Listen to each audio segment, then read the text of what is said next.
بسم اللہ الرحمن الرحیم۔ السلام علیکم ورحمۃ اللہ وبرکاتہ۔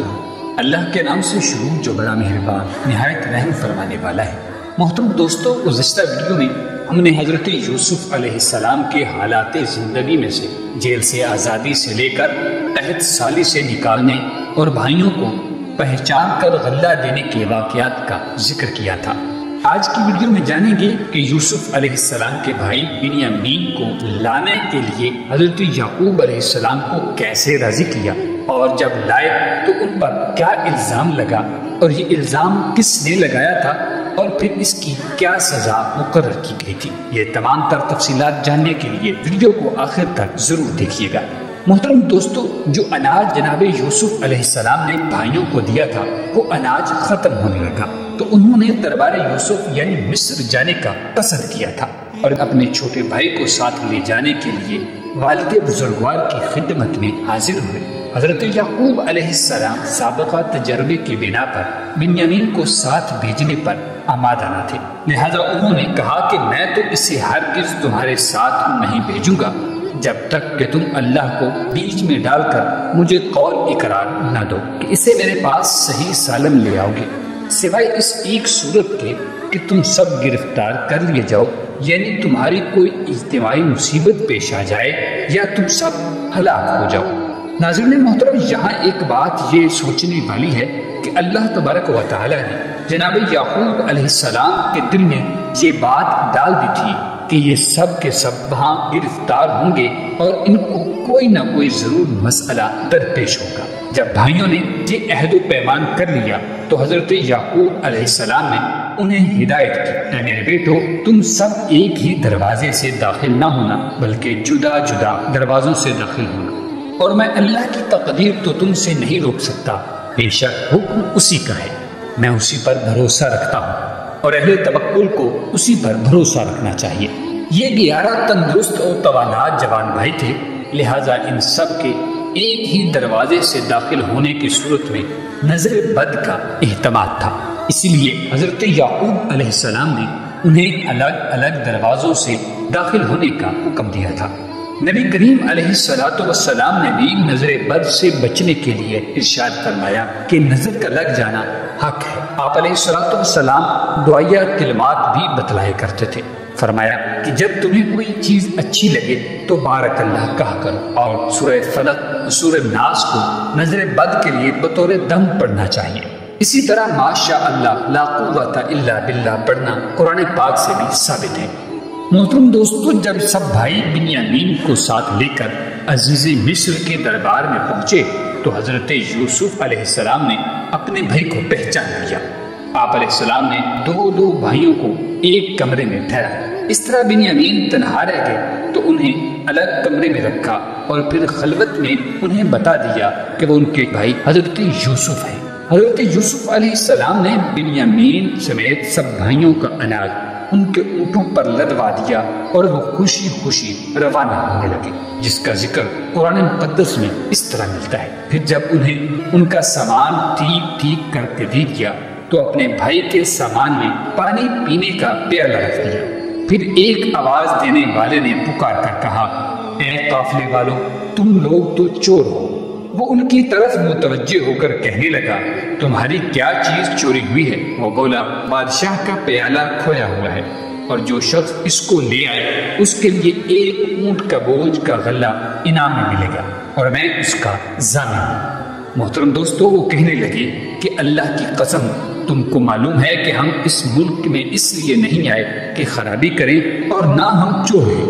انہوں نے مزید یہ کہا کہ اگر تمہارے سامان میں وہ پیالہ مل گیا تو پھر اس کی سزا کیا ہوگی؟ تو سب بھائیوں نے جواب دیا کہ یعقوب علیہ السلام کی شریعت میں اس کی سزا یہی ہے کہ چور کو اس شخص کے سپرد کر دیا جاتا ہے جس کا سامان چوری ہوتا ہے۔ ناظرین محترم، سب کو سامان سمیت حضرت یوسف علیہ السلام کی خدمت میں پیش کر دیا گیا۔ وہاں سب کے سامان کی تلاشی ہوئی اور آخر میں بنیامین کے سامان کی تلاشی کے دوران وہ پیالہ ان کے سامان سے برآمد ہو گیا تھا۔ جرم ثابت ہونے پر بنیامین کو جانے کی اجازت نہ ملی۔ یہ صورتحال ان بھائیوں کے لیے نہایت حیران اور پریشان کن تھی۔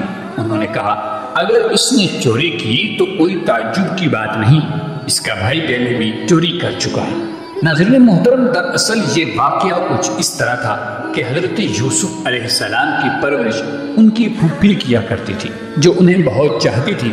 جب آپ ذرا بڑے ہوئے تو حضرت یعقوب علیہ السلام انہیں لینا چاہا، پھوپھی انہیں روکنا چاہتی تھی، اس لیے ان کی کمر میں ایک پٹکا کپڑوں کے اندر باندھ کر مشہور کر دیا کہ پٹکا گم ہو گیا ہے، اور سب کی تلاشی لی تو وہ ان کی کمر سے بندھا ہوا مل گیا تھا۔ لہذا اس شریعت کے قانون کے مطابق انہیں پھوپھی کے پاس رہنا پڑا، یہاں تک کہ پھوپھی نے وفات پائی تو پھر حضرت یوسف علیہ السلام اپنے والد بزرگوار حضرت یعقوب علیہ السلام کے پاس تشریف لائے۔ محترم دوستو، بھائیوں کو فکر تھی کہ والد کو کیا جواب دیں گے۔ انہوں نے حضرت یوسف سے درخواست کی کہ بنیامین کے والد بہت بوڑھے ہیں، اس کی جگہ آپ ہم میں سے کسی کو روکیں۔ حضرت یوسف علیہ السلام نے فرمایا یہ ممکن نہیں، جس کے سامان سے مال برآمد ہوا ہے وہی سزا کا مستحق ہے۔ بھائی بڑے مایوس ہوئے اور آپس میں بیٹھ کر مشورہ کرنے لگے۔ سب سے بڑے بھائی نے کہا، کیا تمہیں یاد نہیں کہ اپنے والد سے بنیامین کو واپس لانے کا پختہ عہد کیا تھا؟ ہم سب اس سے پہلے یوسف کے معاملے میں بھی کوتاہی کر چکے، تو جب تک والد صاحب مجھے حکم نہ دیں میں تو اس جگہ سے نہیں ہلوں گا۔ محترم دوستو، یہ بڑا بھائی یہودا تھا، وہی بھائی جو حضرت یوسف علیہ السلام کو کنویں میں پھینکنے کے بعد کھانا مہیا کیا کرتا تھا۔ باقی 9 بھائی مصر سے روانہ ہوئے اور یہودا وہیں ٹھہر گیا، تو سب بھائی کنعان پہنچ کر والد کو صورتحال سے آگاہ کرنے لگے۔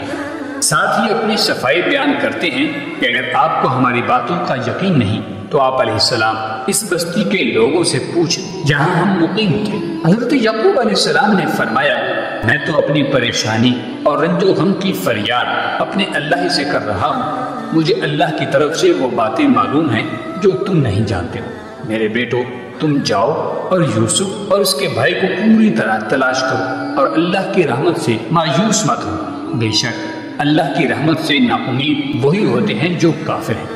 محترم دوستو، یہ سب بھائی حضرت یعقوب علیہ السلام کے اصرار پر دوبارہ عزیز مصر کے دربار میں گئے اور نہایت عاجزی انکساری سے بھائی کی رہائی کی اپیل کرنے لگے۔ ساتھ ہی باپ کے بڑھاپے، ذوق اور دوسرے بیٹے کی جدائی کے صدمے کا بھی ذکر کیا۔ حضرت یوسف علیہ السلام کا دل بھر آیا، آنکھیں نمناک ہوئیں۔ روایت ہے کہ حضرت یعقوب علیہ السلام نے عزیز مصر کے نام ایک خط بھی لکھ کر دیا تھا۔ حضرت یوسف علیہ السلام نے خط پڑھا تو بے اختیار رونے لگ پڑے اور پھر اپنے راز کو ظاہر کیا۔ بھائیوں سے سوال کیا، کیا تم کو کچھ یاد بھی ہے کہ یوسف اور اس کے بھائی کے ساتھ کیا برتاؤ کیا تھا؟ بھائیوں نے جب عزیز مصر کی زبان سے اپنے بھائی یوسف کا تذکرہ سنا تو حیران رہ گئے اور گھبرا کر بولے، کیا سچ مچ تم ہی یوسف ہو؟ دوستو، حضرت یوسف علیہ السلام نے جواب دیا، ہاں میں ہی یوسف ہوں اور یہ میرا بھائی ہے۔ اللہ نے ہم پر فضل و کرم کیا، جو شخص اللہ سے ڈرتا اور صبر کرتا ہے اور اللہ نیکوکاروں کا اجر ضائع نہیں کرتا۔ بھائیوں نے جب حضرت یوسف کی یہ شان دیکھی تو اپنی غلطیوں اور کوتاہیوں کا اعتراف کیا۔ آپ نے بھی پیغمبرانہ عفو و درگزر سے کام لیتے ہوئے انہیں معاف کر دیا۔ دوستو، حضرت یوسف علیہ السلام نے بھائیوں کو بہت سا اناج دیتے ہوئے کہا، میرا یہ کرتا لے جاؤ، اسے والد صاحب کے چہرے مبارک پر ڈال دینا، ان کی بینائی واپس آ جائے گی اور تم سب اہل و عیال کے ساتھ میرے پاس آ جاؤ۔ محترم دوستو، ابھی قافلہ قمیص لے کر چلا ہی تھا کہ مصر سے 250 میل دور کنعان میں داخل نہیں ہوا تھا کہ حضرت یعقوب علیہ السلام نے اہل خاندان سے کہا کہ مجھے اپنے گمشدہ بیٹے یوسف کی خوشبو آ رہی ہے۔ اہل خاندان نے حضرت یعقوب علیہ السلام کی اس بات کو پیرانہ سالی کی وجہ سے ذوف دماغ پر محمول کیا اور کہا کہ برسوں کا گمشدہ بیٹا جس کو بھیڑیا لے گیا تھا، بھلا اس کی خوشبو کیسے آنے لگی؟ حضرت یعقوب علیہ السلام نے کہا، تم لوگ وہ بات نہیں جانتے جو میں جانتا۔ شاہی دستہ کے ہمراہ قافلہ جب شہر میں داخل ہوا، حضرت یعقوب علیہ السلام کے بیٹے سر جھکائے ان کے پاس پہنچے۔ حضرت یعقوب علیہ السلام نے خوشی اور بے قراری سے کہا، تم سب آ گئے، مجھے یوسف کی مہک محسوس ہو رہی ہے۔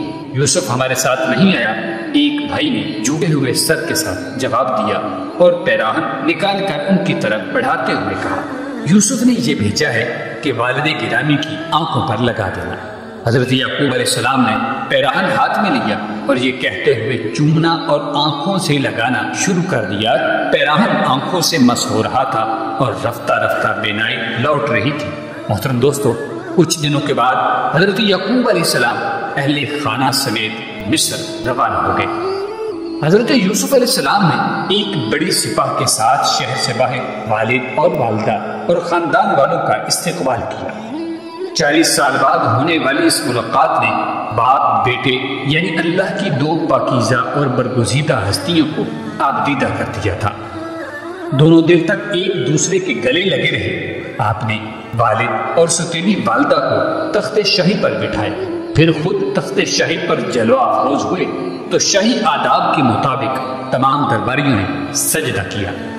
یہ صورتحال دیکھ کر خاندان یوسف نے بھی ایسا ہی کیا۔ اس وقت جناب حضرت یوسف علیہ السلام کو اپنا بچپن کا خواب یاد آیا۔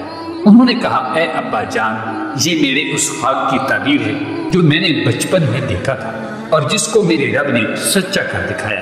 ناظرین محترم، حضرت یوسف علیہ السلام کے خاندان نے مصر میں ہی مستقل سکونت اختیار کی اور اس طرح بنی اسرائیل سرزمین مصر میں آباد ہو گئے۔ امید کرتے ہیں آپ کو حضرت یوسف علیہ السلام کا مکمل قصہ پسند آیا ہوگا۔